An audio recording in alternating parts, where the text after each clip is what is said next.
araw guys.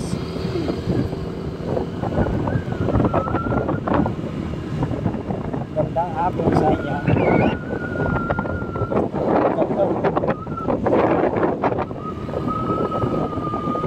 Napakita ko sa inyo guys itong mga beaches dito sa Basur.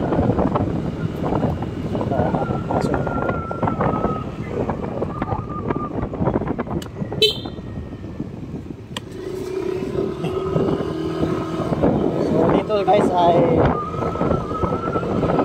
maraming mga magagandang resort, mga beach dito sa Basur. Dito sa Pangasinan.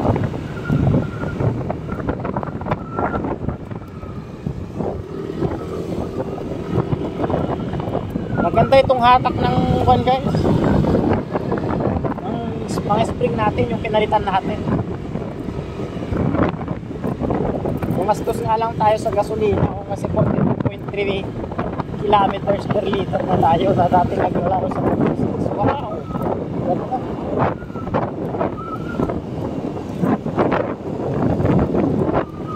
Rock formation. Maabutan tayo ng ulan. Edit Cottage Rental.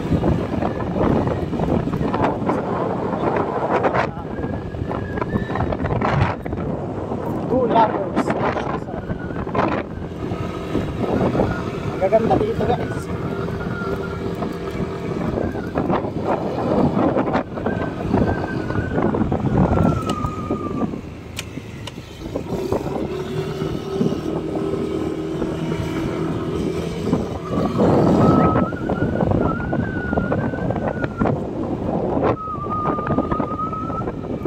Yan, purpose ng video natin guys ay para i-promote ang mga lugar dito sa Basur. Most especially dito sa mga lugar kung saan pwede kayong mag-staycation, masyang isang Basur, Pangasinan guys sa mga mayroong mga magagandang beach dito sa Pangasinan. Kilala ang Basur.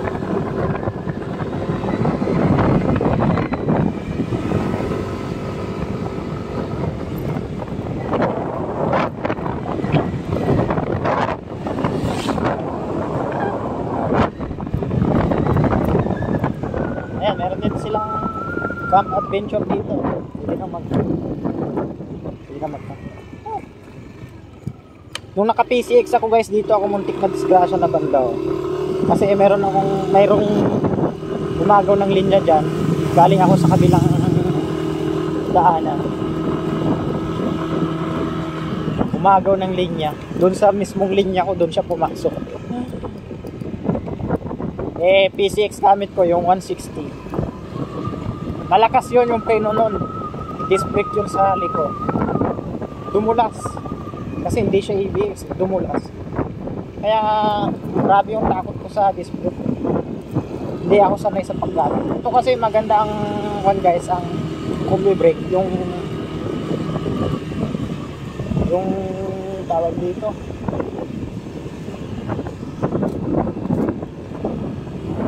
Kung hindi siya disc brake, yung ano ba tawag dito na brake. Daming brake eh.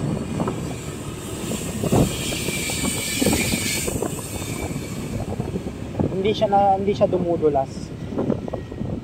Pero sa disc brake guys, masyadong makapit, malakas masyado. Not unless kung ABS. Kung ABS hindi talaga yung dudulas.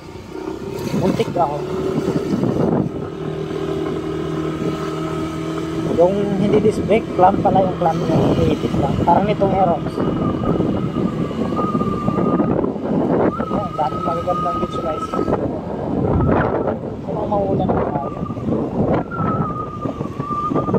At saka maganda dito guys, white sand.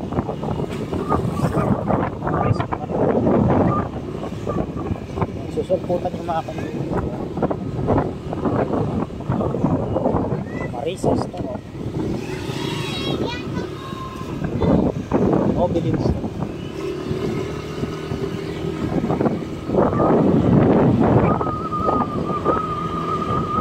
Bihirang mga ako ngayon. Ay halos wala akong makita ang guest ngayon. Kasi nga, ito yung araw na maulan. Siyempre, kung maulan, hindi mo mai-enjoy. Maligo.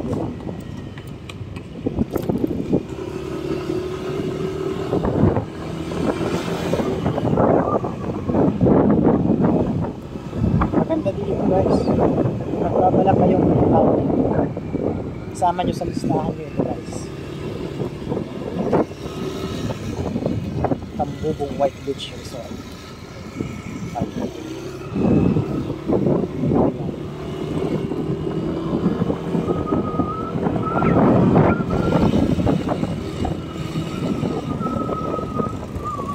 Marami rin mga tindahan.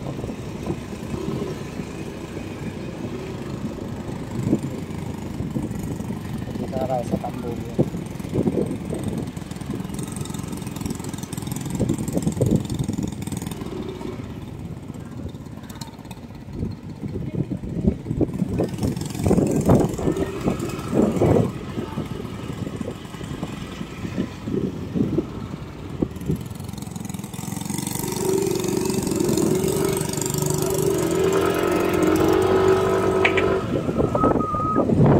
Yun yung isang maganda oh. Amanda Maris, yes. Maganda dito, dikit-dikit dito guys. Kung gusto niyo mag 1 week dito, isang araw sa kabila, isang araw sa kabila.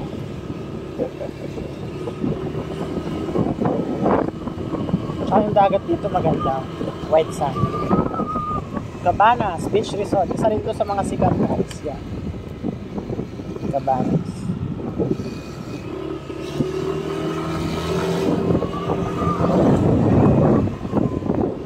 Cabanas.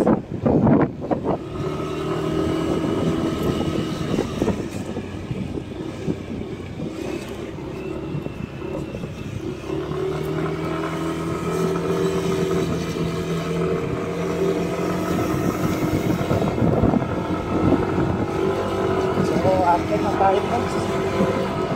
Bakit na tayo? Sana pag-akit natin, wala na doon yung wala. Nakaso lang dito. Oops.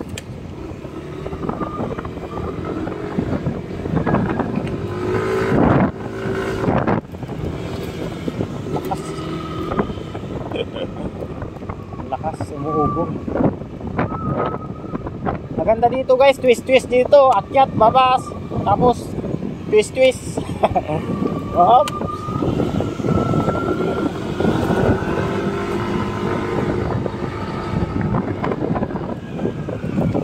Mabulaga tayo dito bigla.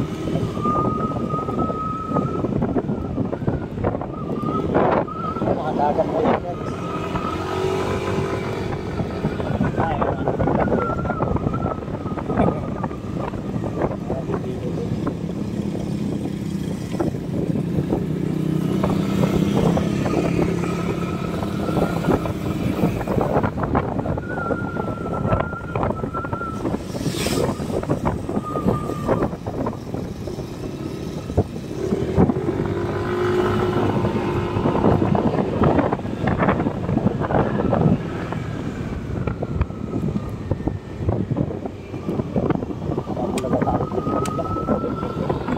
Twist dito eh.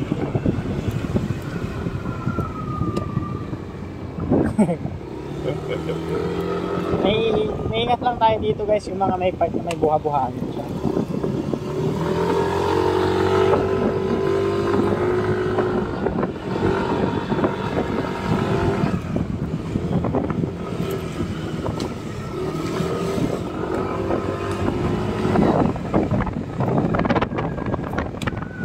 Osmeña.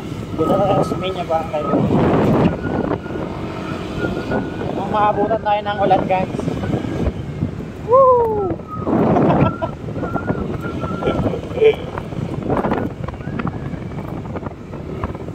Akyat ba ba dito? Woo!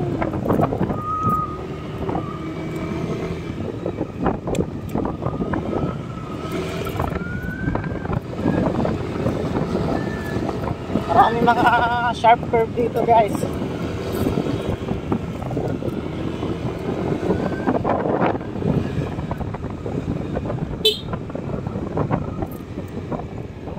Okay, bilis pa.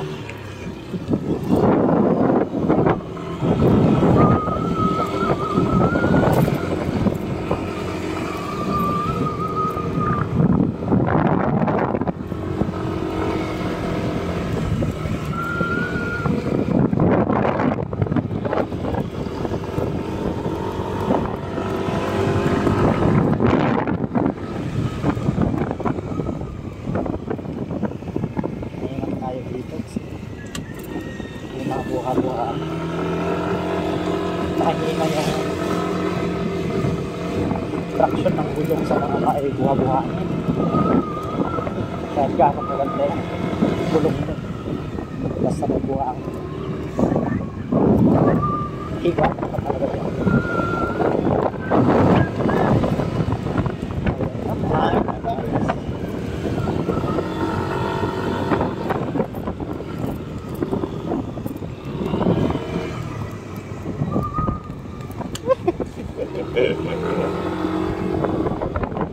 Makasama masyado. Hindi pa ako marunong sa banking. Practice muna tayo guys.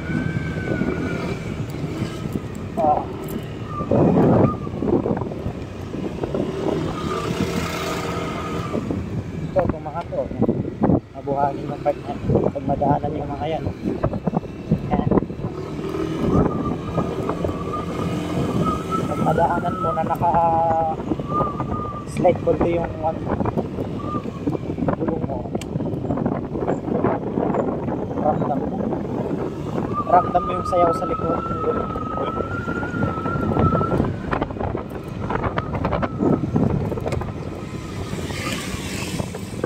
Malayo-layo to guys hanggang exit. Lalabas tayo dun sa may highway. Almost 30 minutes ata yun. Depende pa kung may masundan tayong mga mababago.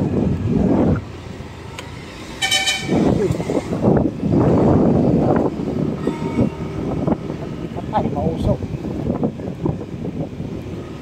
Malikabok. Siyempre, dito nagpa-overtake.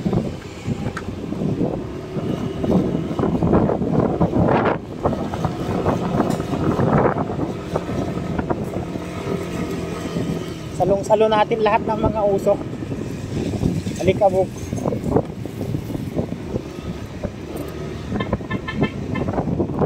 Pero kung may pagkakataon tayo mamaya, overtaken natin ito.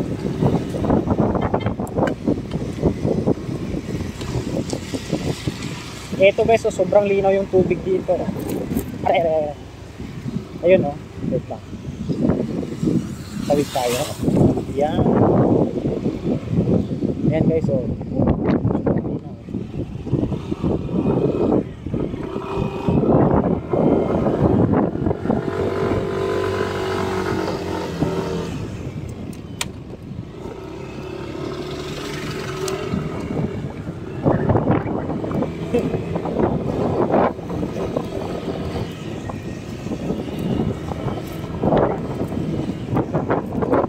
yung nakaraan na video ko dito yun guys. Yan.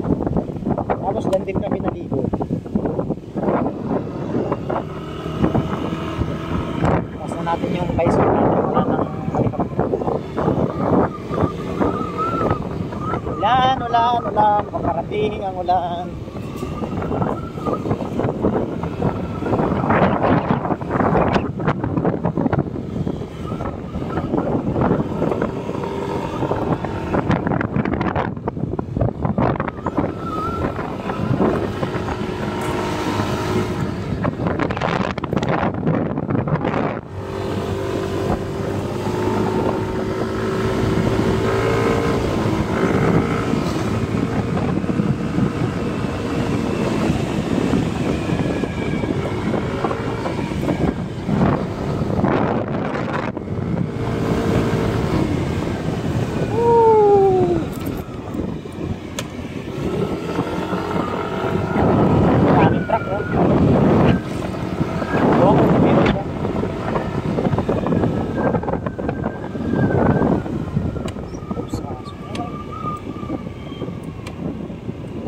Nako. Kitang-kita ko na sa harap guys yung ulan. Ano guys, tuloy ba natin? Tuloy natin. Na-stress na eh.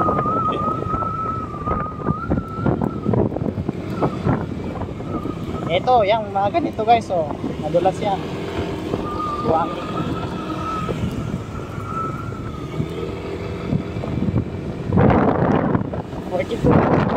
Tumaas din ng 42.3 kanina.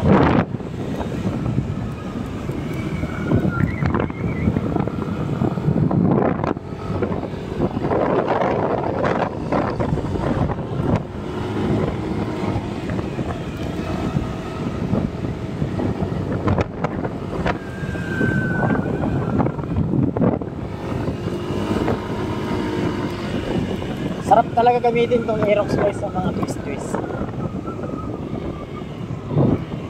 So, yung mga ibang Aerox guys, ang stock kasi ng Aerox 140 yung likod niya. Ginagawa nilang 130 or 120 yung iba. Ayaw kong gawin yun. Kahit sabihin mong magre-reach siya ng speed. Ayaw kong gawin yun. Kasi ang isang hinahabol ko dito sa Aerox guys is yung gulong niya. Para sa stability niya. For cornering. Anin mo pa yung pagpili mo ng Aerox kung magda-downgrade ka ng gulong.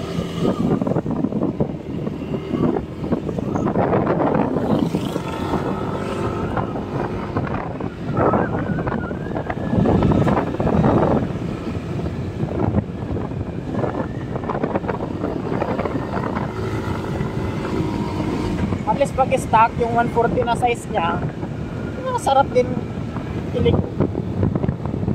Kahit ihiga mo yan eh. Higang-higa. Higang-higa ka na ba?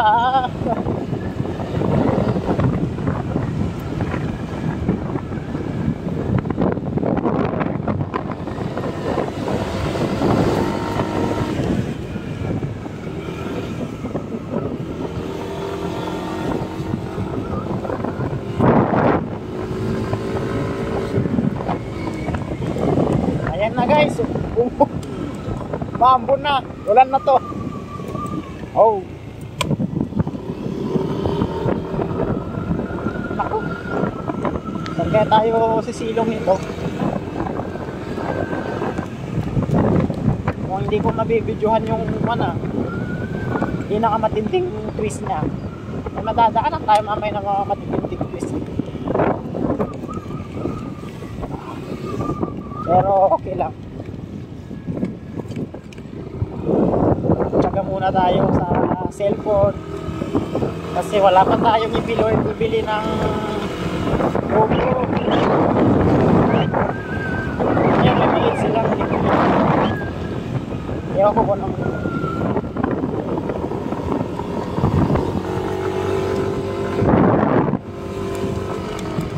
ayan na, wala. Babagsak na yung ulan.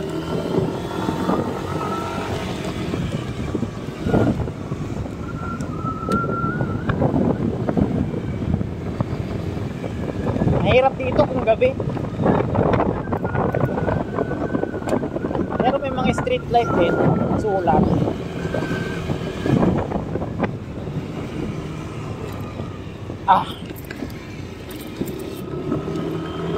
Tignan nyo, hanggang dito may nagbibenta. Saludo talaga ako sa mga naghahanap buhay ng ganito. Kahit napakalayo.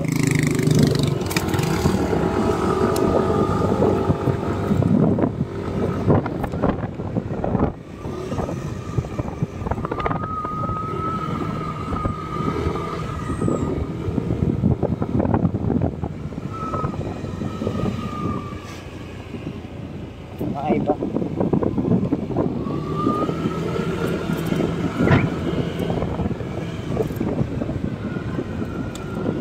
Dito maraming mga naglalaro mga bata dito eh. Hindi tayo